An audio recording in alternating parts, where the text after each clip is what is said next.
ఒక అణుబాంబు నుండి బతకడం చాలా అరుదు. అయితే 2 అణుబాంబుల నుండి బతికితే ఇది ప్రపంచ చరిత్రలో జరిగిన ఒక అద్భుత నిజ కథ. జపాన్లోని హిరోషిమా నగరం ప్రశాంతంగా ఉంది. సుటోము యమగూచి అనే ఇంజనీర్ తన పని ముగించుకుని ఇంటికి వెళ్లడానికి సిద్ధమవుతున్నాడు. అచానక్ ఆకాశంలో ఒక భారీ వెలుగు కనిపించింది.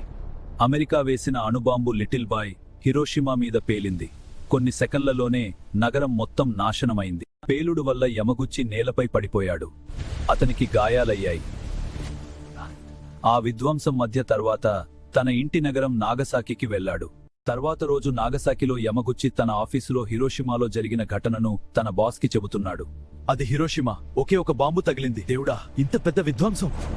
2వ అణుబాంబు ఫ్యాట్ మ్యాన్ నాగసాకి మీద పేలింది. మరలా ఒక నగరం భారీ విధ్వంసాన్ని చూసింది.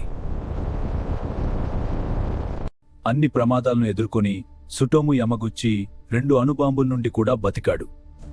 తరువాత అతను తన ప్రపంచానికి శాంతి యొక్క విలువను చెప్పాడు. ఇది చరిత్రలోని అత్యంత అద్భుతమైన జీవన కథల్లో ఒకటి. కొన్నిసార్లు నిజ జీవిత కథలు సినిమాల కంటే కూడా ఆశ్చర్యకరంగా ఉంటాయి.